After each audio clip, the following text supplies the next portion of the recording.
du darshan na than thir tu te in zawai in chibai kan bu ka cheu pathian fakna hla than na hun kan lo thleng le ta a hei tuna kanom na hi Hotel Regency Zarkot ani a voin hian Sunrider International Chief Executive Officer Sunny Beutler chu avoi khatna tan aizola ron kalin apwal hian Hotel Regency a hian program man ani dona voin hian program hlim tak kan mang dona Sunrider member Mizoram hun sang mi te mai ba ka Indonesia chang tele Bangalore chang ten he hun mang tur hian an ron tel don ani chu mai ba ka Sunrider achanga award sang award sim chwa na hun le recognition program man ani don ani tin voin program han pui tur hian Sunrider how to 10 ke ni du darshan te miron soma an sponsor boka an chunga po kan lom a lom thu kan soi ngal ani ti chuan voin lengin helai huna hianin hun him tak kan mang dona kan program te atira changa atop thlenga minlo thir sak turin kan som che uni ole tuna chuan pathian fakna hla than na hun kan man hote ilo thirang u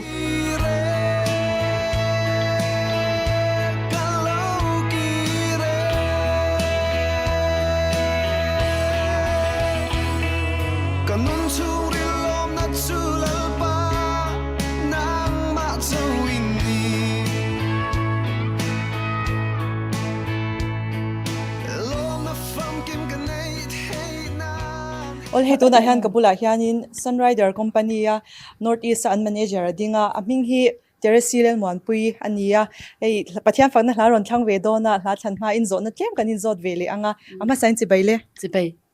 ole hei voin hianin Sunrider chungkwa tan voin hi eng hun nge ni ti kha min han soi sakta che voin hi nia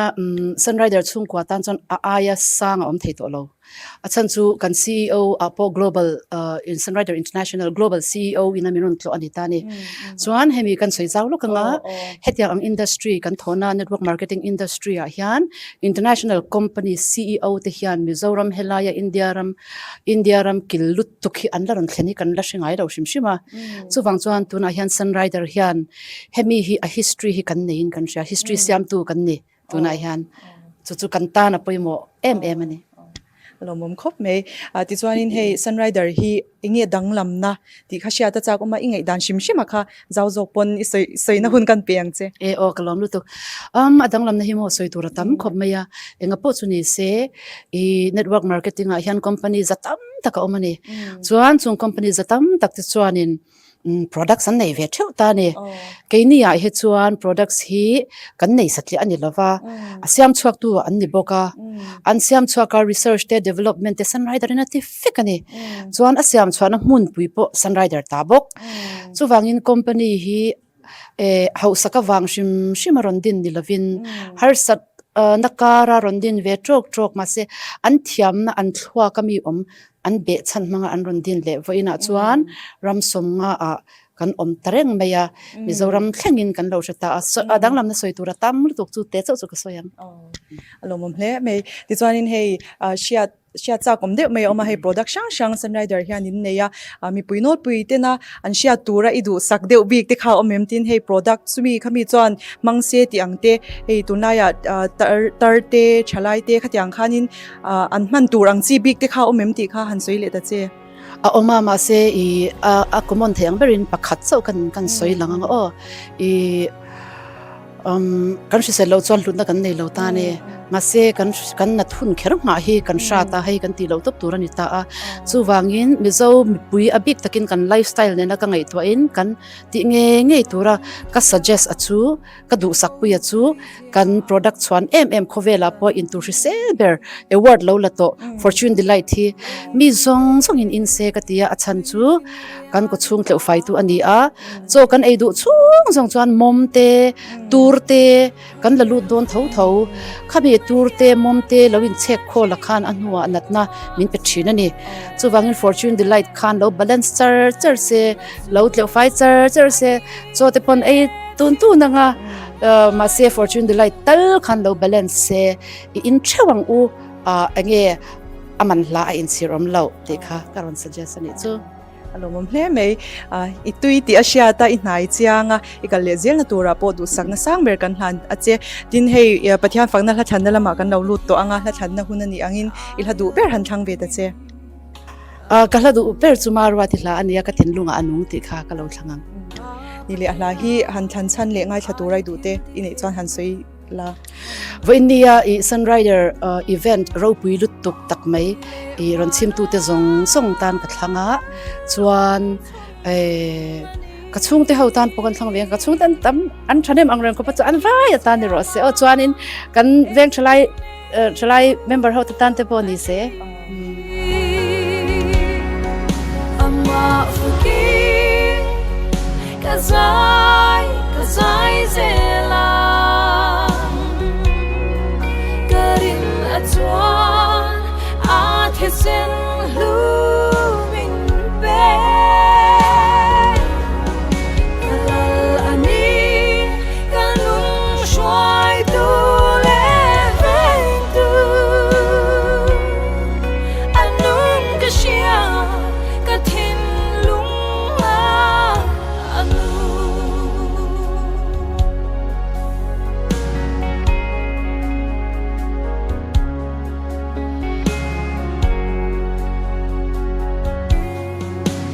ka in chuang chim pathian fa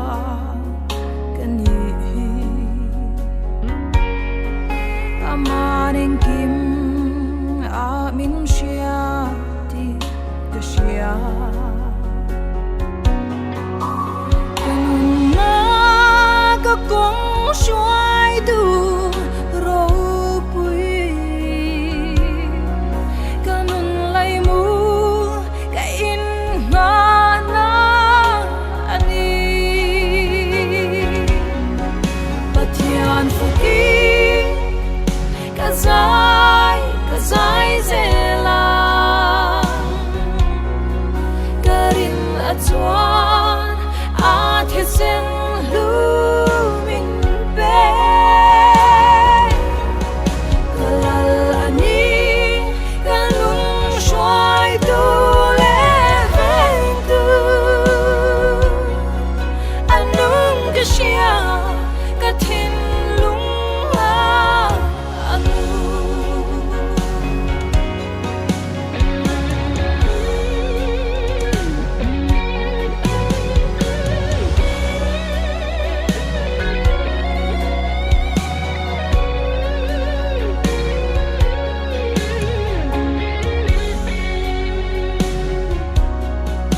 karin nahi nang maazau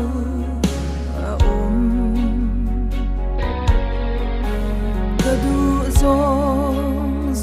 zong nei tu ni a ta shitiang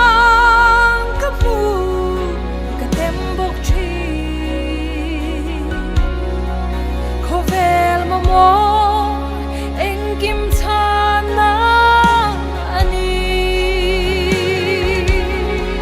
pathian fuki kazai zela karin atwan athesen lumin be kalal ani kanung shwai tu le veng tu anung kashia kathin lunga anu kalal ani kanung shwai tu le veng tu anung kashia kathin lunga anu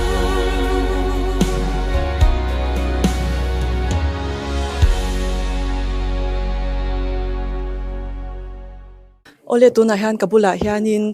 pathian fakna hla thlang turte an thu a anni hi Sunrider lama kan ho tu te anni a ama sa in hlan thlan ma in an hming le anni na te kha ron soi ve ve sela alom omangai kaming chu arlel biak diki ma diki tin min kowa Sunrider a hianin kumsang ni somni pathum khan ka zom ve ka zom atang khan hei ti hian kan tui chho ve em a aming chuanin ace prime chu ka kai ve ani Okay, he laltlan pui kania 2018 na khan Sunrider hi ka join trana chuanin tuna hianin H prime ni lai me kania in reng po asang dun khop mai ti chuan in hei zona tlem kan hanin zo tanga kading lama mi ka pi hi kan zon masang hei Sunrider chungkwa mi ini angin Sunrider ni tinuam tu le hei Sunrider product a idu te kha han soitel la athange Sunrider product hi tha tam khop maya I he skin care te po tu na han launch tharzel nia I 10 supplement tha hi atam khopa I omega te po hi 369 kan neya I company dang hi chuanin atlang puin omega 3 hi ni tlang puya tuna Sunrider hi chuan omega 369 ania he hi a multifunction em a atha a mi po hanan zong chang di in ka sha dam lo tam tak te pon an dam puya tin kan skin care a hianin enge cleansing cream hi tha ka ti em ma ke ma han ka mang na saboka he hian balte a ne in kan bun a bal lo in fo khom teng te kha ti fai tha em ma he hi tu na hianin azong chang thlak in ka sha thil dang tam tak bo tha tam tak oma anti aging vek ani kan skin care te po hi alom ome nang mangi pon in mang deu vek em in product how hi mang deu vek ani mai o tu na chon kan nei sang hi chu alom ome ti chuan hei ka velama ka pi hi kan zot velenga Sunrider kal phunga hianin enge idu chan te kha han soitel lela toy fel dewin Sunrider kalphunga hianin a compensation plan hi a travel veka tin kan hlo po kan tho phu to kin hlo hi kan la a kan tho phot chuan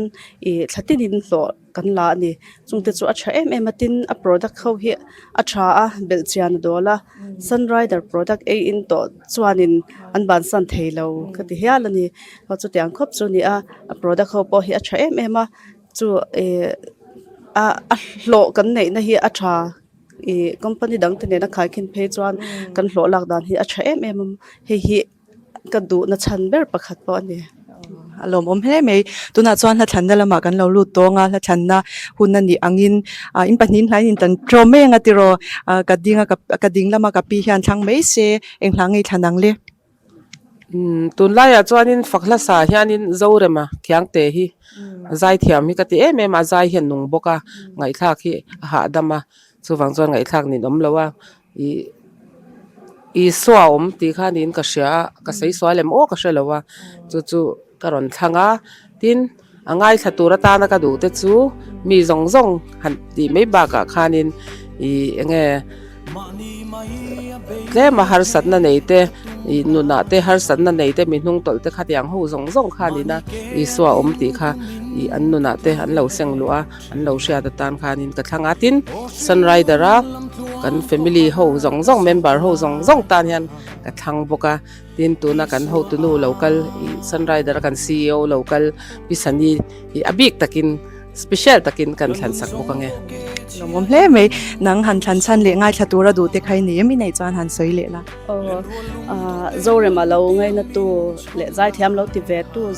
zong te tan ka thanga tin Sunrider member mun sang India ram te India ram po na mi te po yang zo tiang te ho lo ngai thak ka tan chuan ka lo thangang lom ome Beisena ngana munna dam na lenat na kara po tua na pena mal somna in phum ang hian eng huna po eng lai po in hun liam nu le malam theng ni ka siat lo le ka mu thei lo lai po in I suwa a o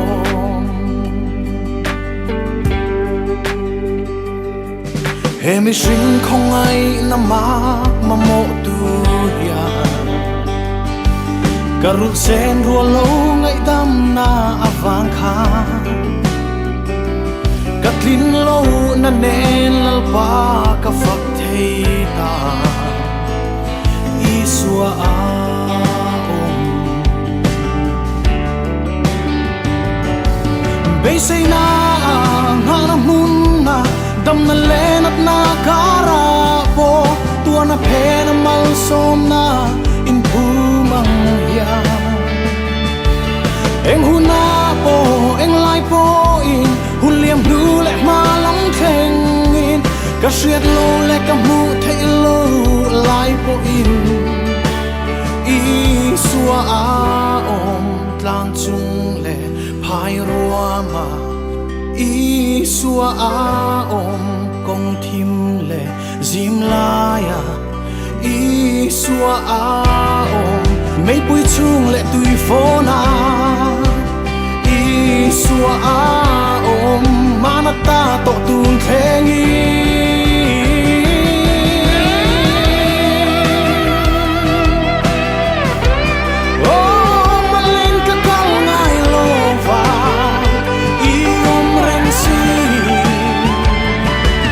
Basic na mana munna dam na lenat na karapo tua na pena mal som na in humang ya eng huna po eng lai po in hun liam nu le ma lam kheng in ka shiat lo le ka mu thai lo lai po in I sua a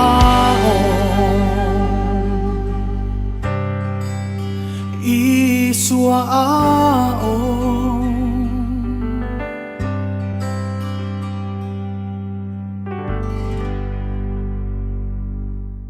ol hei tuna hianin kabula hianin Dr. H lelen moya achua voin hianin pathian fakna hla ron thlang ve do na hla than ma in zo na tlem kan in zot ve le anga ama sain kapu chi baile hei voina hianin hei Sunrider program him om takan mang do na Sunrider product hi engwanga thlange ni ti kha sia ta chak oma I than chan nen khan tin voina program te hi phurem ti nen khan min han soi sak ta che nia Sunrider product kho hi an trakhop maya sansu kai chu ka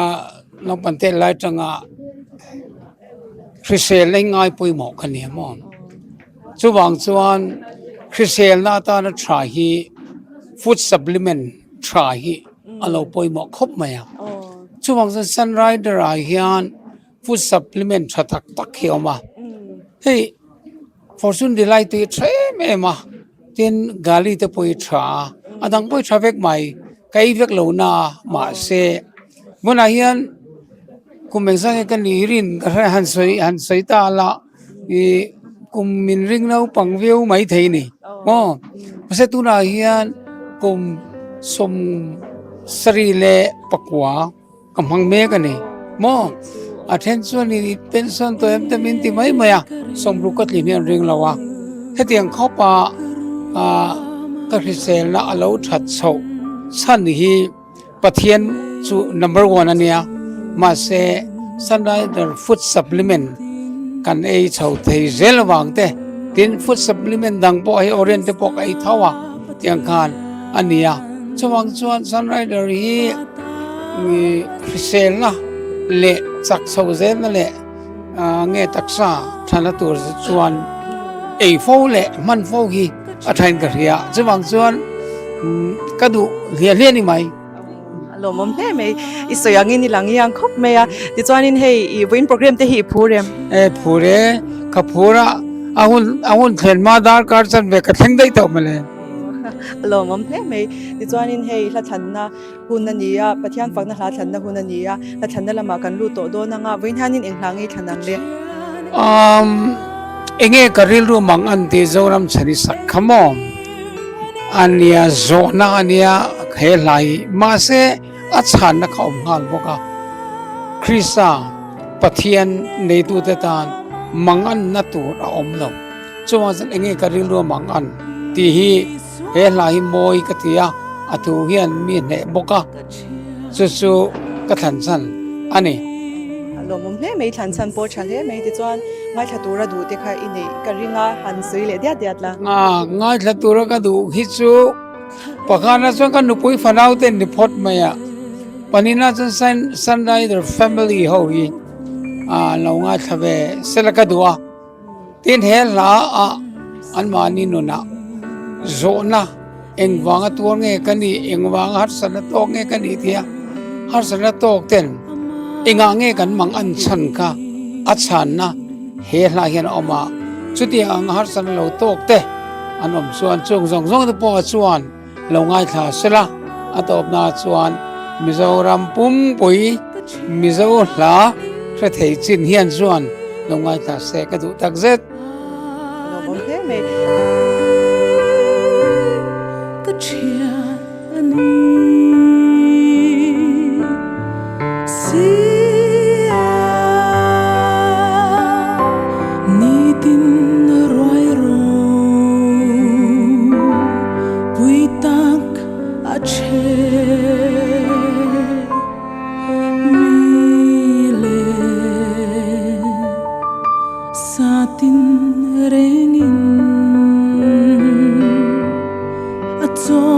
tree to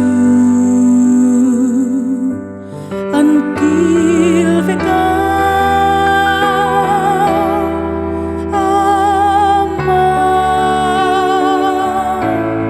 the chian ani ani the chian ani ama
ole hei tuna hian kapula hian pathian fakna hla chang tur adinga ani hi mizo mi puiten kan share theu angin skin care line na po mizo zinga influencer zinga chaber zinga mi ania aming le Sunrider ani na te kha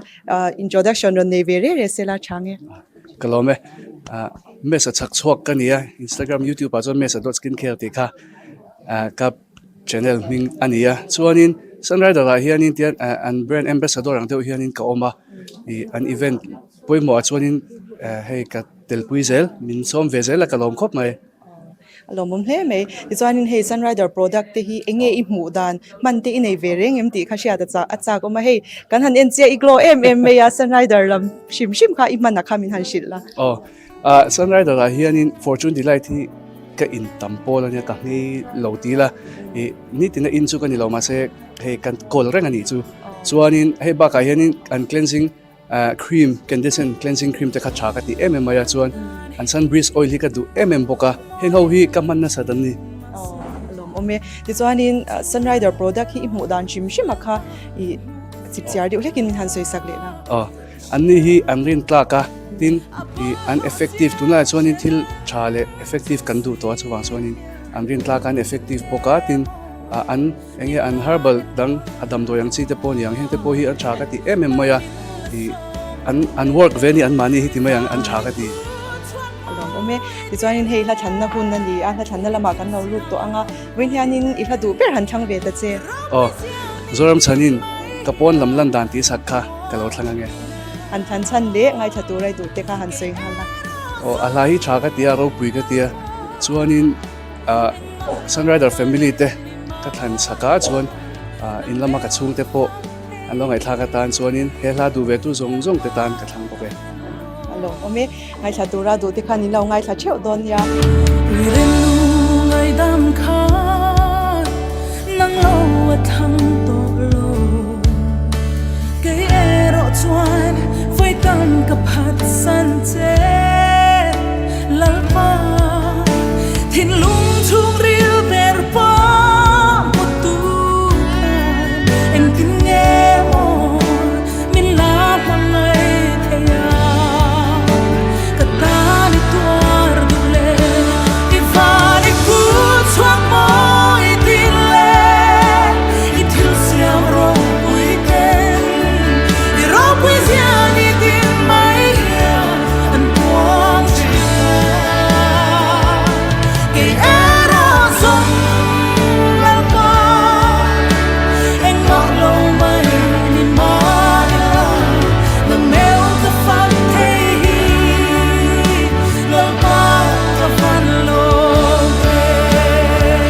qua chuan nằm trao lâu hi rong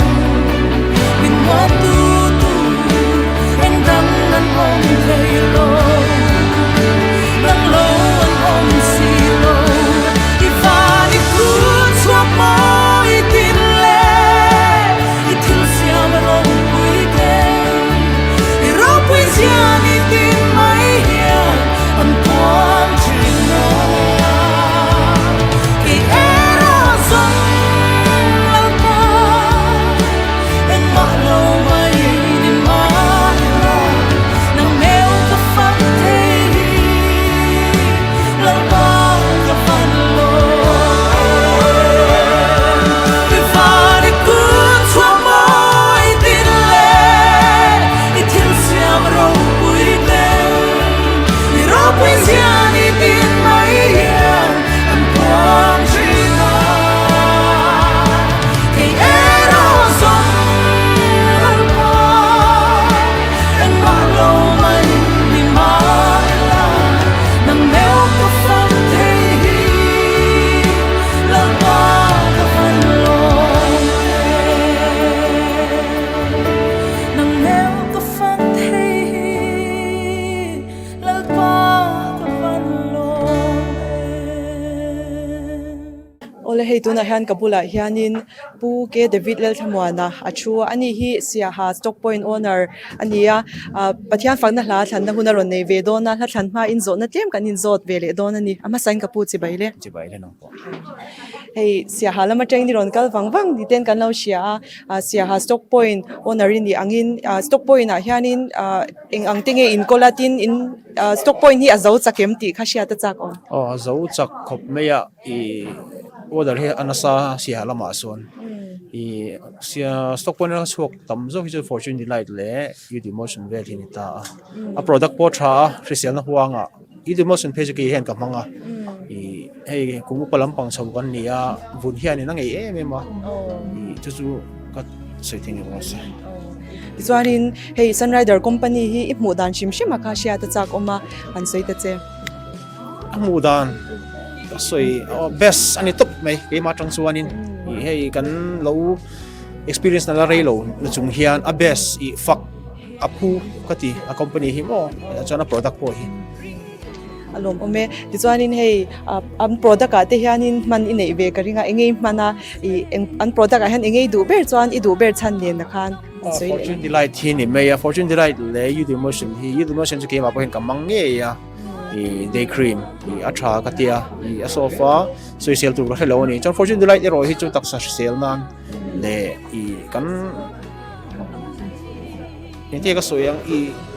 minti harwang ka ti meng o i chu ka eno na ni was alom ome lo chat pui zel tur che pon kan du sak chia ti chuan hei hla than na hun ania hla than na lama kan lo lut to anga puin hianin i hla du ber han thang ve ta che sai lo sang zo li la Krista ke in ha na ti khani ro se o an than chan le ngai thatu rai du te kha han soi ta che kan han chan chu kan nei lo ma se si halam pa kan sung tel le ilaya member local sung te na ngai khan thi turin chu chu ni ro se ome soi thiat wal phona ni din tuan chin shim ma a chuan thiam chan na kan nei lo ka thiam chan na zok chu krista ni awangin eng in ma min sia chu chu ka lo na ber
về ngài lâu anh có lâu thêm sẽ Krista quý sung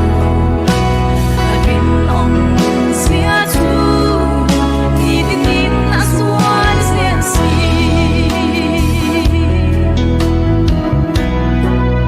đi đi đi na suan sen si ole tuna kabula ding hi Mizoram hachwani piseni ani a Sunrider member ani boka win hanin he Pathian fakna hla ron thang ve dona la than ma in zona tlem kan in zot dona ni ama san kapi chi baile ji baile he Sunrider company a hianin ingtiang in nge member ini chau chan dan a kan ni chho tan dan cha po hi chanten run lenga ti khamin ron soma member puitlinga ka umha lan to pamo tiang chun li me ingti kuma chengi tel chan sang ni som ni kumvel tang hang ka tel chan tel na pore to he me ti chuanin he Sunrider product a hianin engei du ber tin I du ber chana kha min han shil tel hala a Sunrider product chu a thave ka mo han du deu tak ka ne chu he omega le multivity ka du ni chu mo kan chung gwa in kan e na kan ngi bo ka du chan deu adang po thave alom ome ti chuanin he Pathian fakna hla than la ma kan lo lut to anga win hianin engna ngei thanang nei hla du ber han thang ve ta che o zo re ma kyang te min mangai lo I thei lo ti nile ahla hi engei than chan tin ngai thatura du te khai ne mi nei chan han sei ngal la a ka chung le kwa te ka chen rwal tha te ho khan lo ngai tha se ka du mo ama hi zai thiam ka ti ve shim shim ome Dung lâm kia An tar lang phô tri I rô bùi Na men lô zia Người lâm hia An tar lang phô tri I thiên thiam Ril rô bùi zia Shring mi thế na lô san zua lê Siam tu ro pui an tar lang Eng kim mangin puang to ma la Tu na kan fia seng mol lo Eng kim te thei o ro pui ber Eng kim zua le ma la Hey hero I thei mon si lo Min ma ngai lo I thei lo ma ngai tu ma Mangai tu ril ver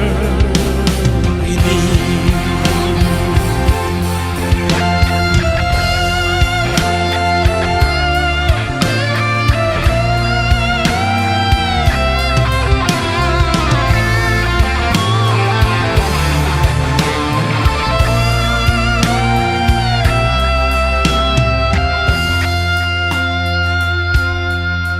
Cross ai hian Tlom zok se Bol lo zo Teng zok se O lal ba I thang tho hian mo Ka ring tri Kei min tlan na Kan hua sin itan hian o Lalpa maka ti tri Cross me manging puang to mala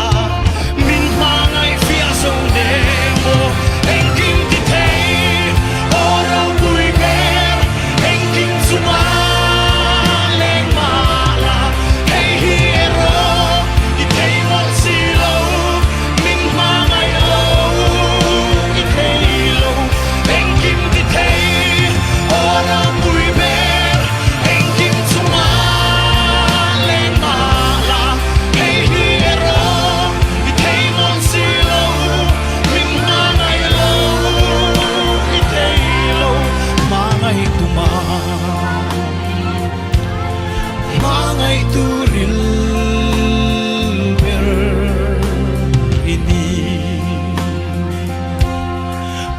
mangai tuma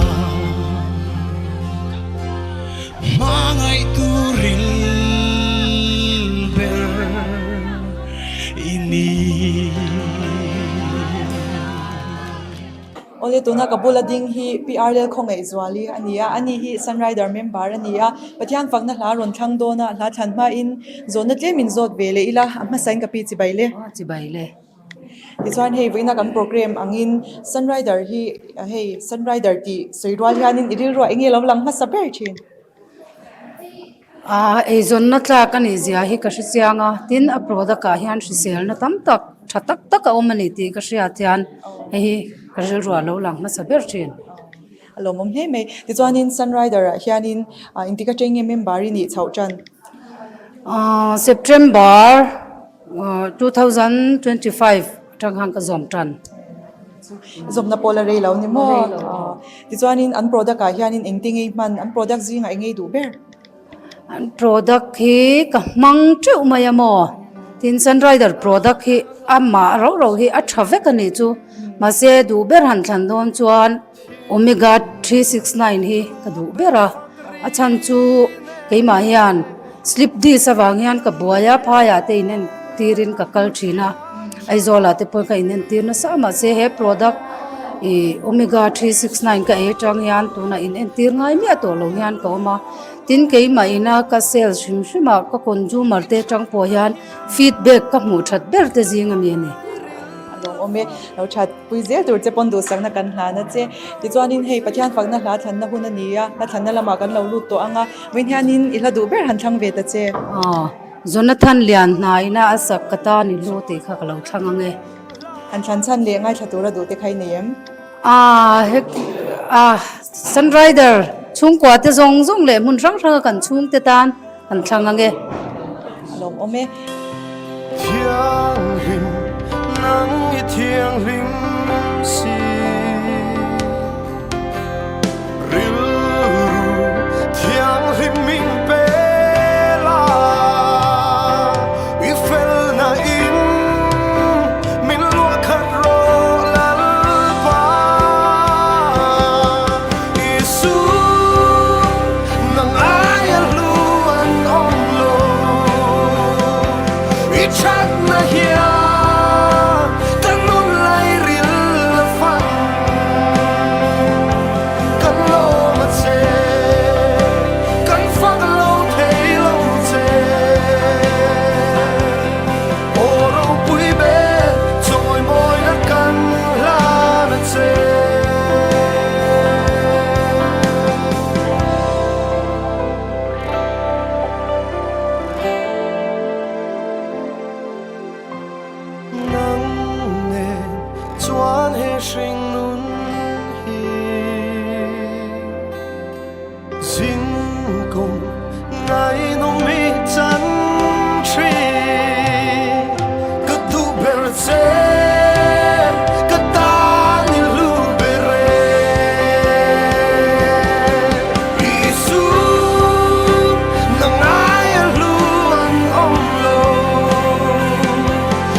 ole tuna kabula ding hi pilerin chani kolni ani a PRCE ani a Sunrider a hianin how to te jinga mi ani a ei inkom na hun thatak kan nei theido na alomom hle a hla than hmain zona tlemin zot veila ma sign ka pi chi baile chi bai le hei voin hi program poimo tak ani ti ten kan lo shia a voin hi Sunrider chung kwa tan eng hun nge ni ti khamin han sei sakta che sang ni som ni paruk ai ata na kick off nei ni ani a kan bul tran na tur that tak ka bul kan tran chho na tur honda ni ani om he me ti chuanin hei Sunrider product hi engwanga thangai ni ti khashia ta chak oma eng product tenge I man ti te kha min han shil tella Sunrider kalu na chan chu a product a tha a kan tak sa sel na le kan vun ta na tha ani a tin asum don na hi a lok ma he ke nge po han sum tam tak Sunrider atang han ka lo la lut to a chu wangin a tha ka ti ma sel na tan ka mang tangkai boka mi tam takin an mang tangkai boka a tha ka ti ma ni lomom he me ti chuanin hei global CEO in Mizoram ron tlo ania inge dan shim khashia ta chak om ro pui ka ti khop me ya khovel ram sanga mun sanga mun pui ti an ne ya an company hi azawa lara azawa apam chin te po azawa chuti lai ka ra ke ni Mizoram kil khor tak company ho tu berle anei tu tina biron tlo hi aro pui ka ti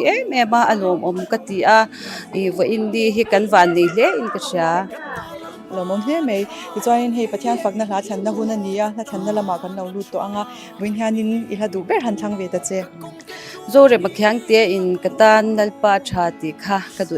ma sukan thlang ve nge ngai chatura du te khai nei nge kan ringa han sei le dia la Sunrider ka thopui te zong te le mun sanga ka thian te ka chung te lo om zong te lo ngai thla ka tan lom ome Ilam hoi nang ai tu I hoi sanga hilova I mukti trin I ngai sak zia I ti sak an soi trin Kei bei sei tu reng nei lo hi Lalpa ilam ka hoi Nang ma chau ani kan bei sei mei en chu Gata lalpa tra ani o gata na tra ani Ka kong te tuangi lang lo ma se Hey hi ka shereng min nen kol tri min mangai tu ani Kei gata ya lalpa tra ani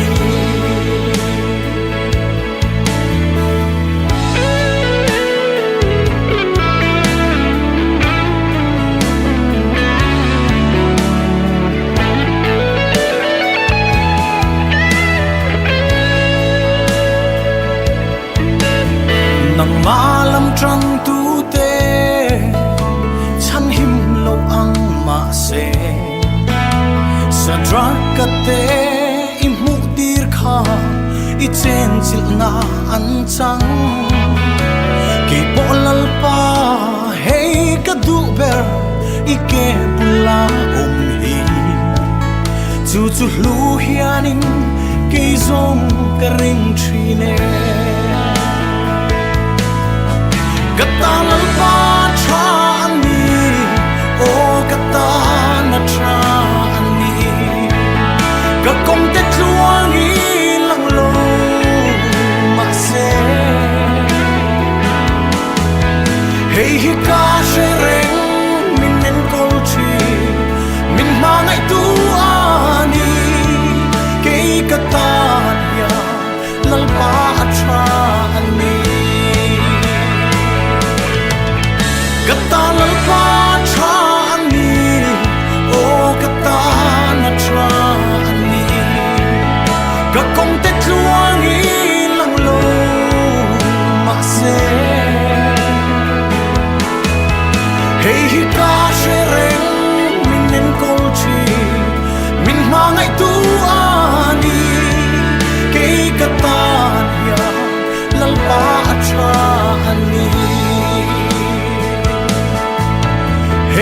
ga shereng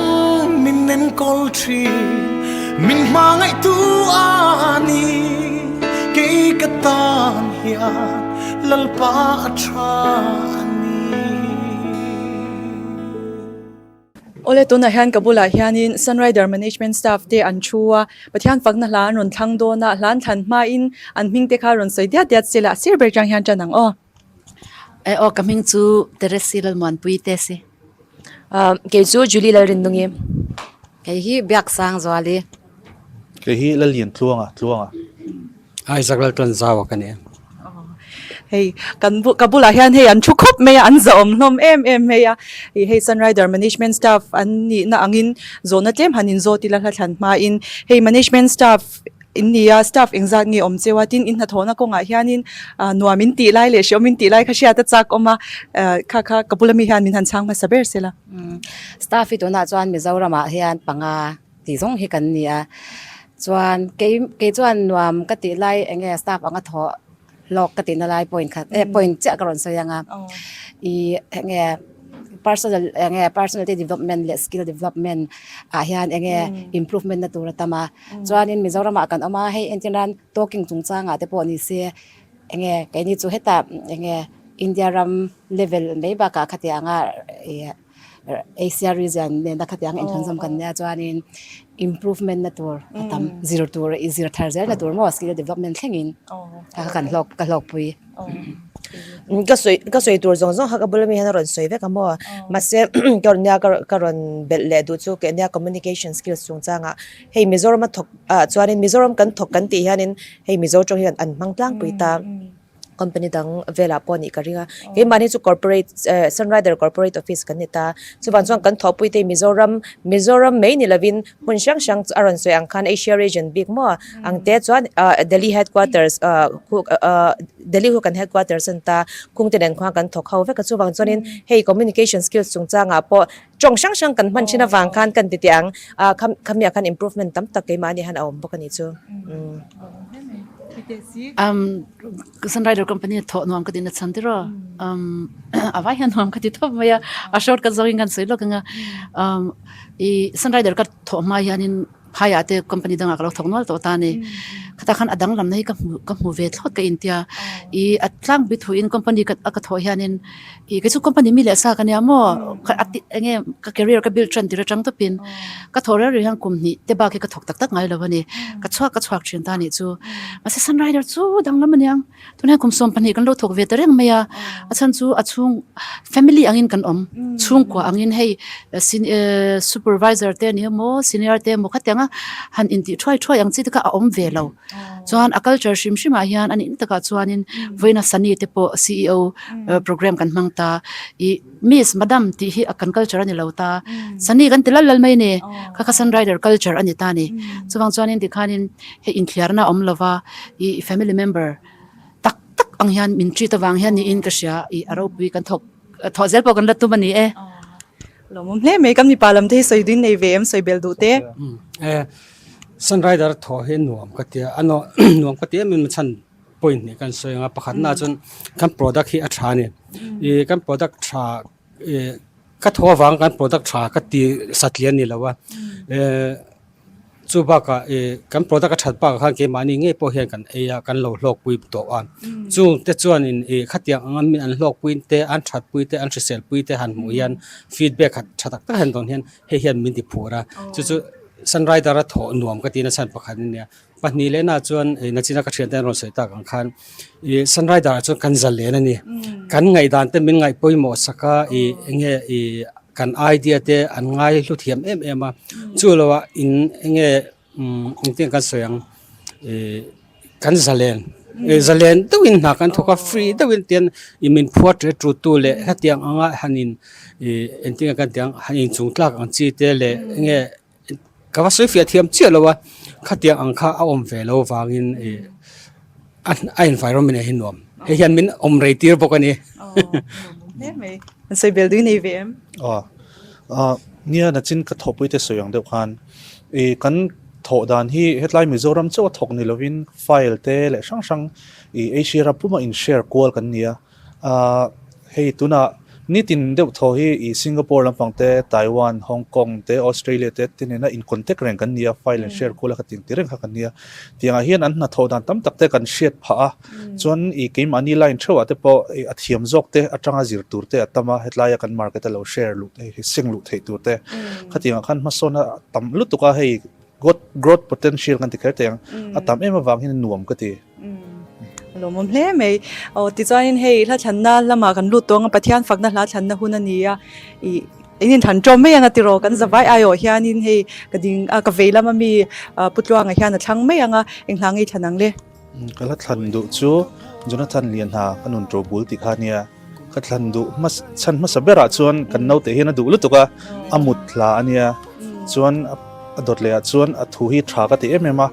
I mishing chu kan mahun enge kan thleng don kan shelo shima chuwang chuan Pathian a nga top hi a tha emema a thu hi la tu hi na chiang emema he bang hin ka du emema ni mom hle mai an than chan le ngai thatura du te khai nei chuanin han soi vele te ula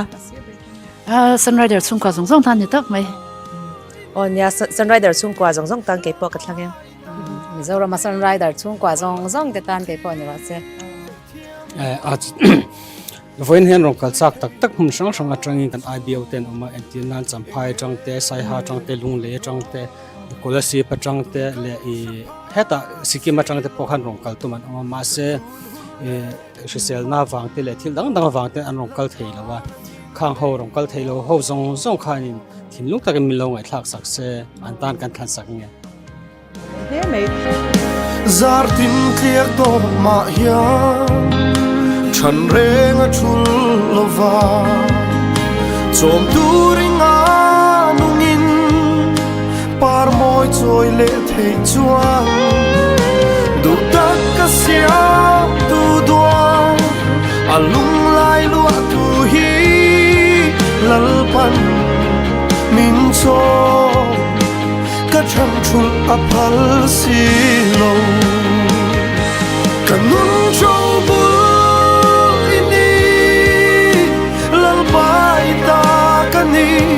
malam hun khir thiam lo khir thui thei lo ta chu enge min hoa tun kan se phak si lo ka tun hun le ma hun po lal pa nang in nei ro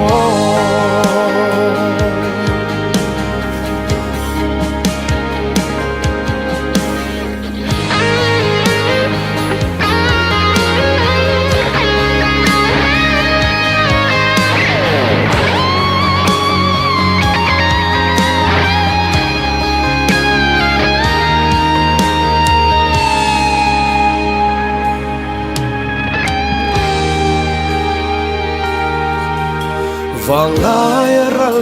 anga hayang kala tarang sakna chuayanga fam khua kan nai hun pon ka buai pui thing I swan min chel reng don ka sia hey ani nun thuru sa tuan dai chu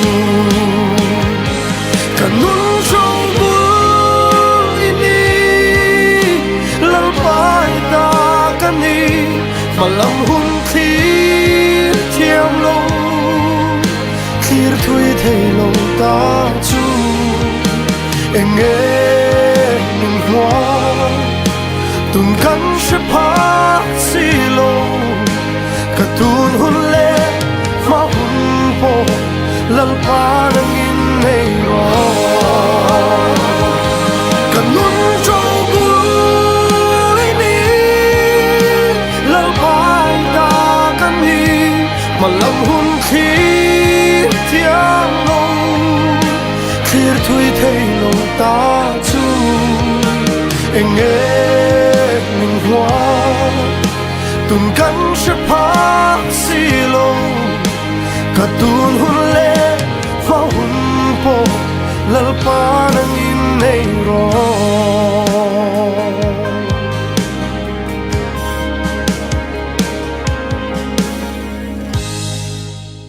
Ole khati zong kha tun chuma Pathian fakna hla than na hun Sunrider International CEO Sunny Beutler aizol local puala kan lo man ho theite chu alo ni le ta a du sakta ka kan program min lo thlir thin tu te in chunga lom thu kan soya min lo thlir sak zel turpon kan som chewa tin boina kan program hi Sunrider lam ho tu ten man pui turin min on soma he program hi an sponsor boka kan lom ema an chunga lom thu kan soi ani ti chuan ke ni hi soma sponsor theireng kan ni a Paul chung kwa khotlang mi malle kaushan angti a som the kan ni soma she chiang du kan omani chuan he number 9436354464 a hian engtik lai pon SMS in emo WhatsApp in emo som na kha aron thon the ani in som na te kan mu huna kan lo bo zui to mai don ani ole khati zong khani le phot se thir tu te in zawai chunga lom thu kan soye a hun nga ya kan in hule cheu don ya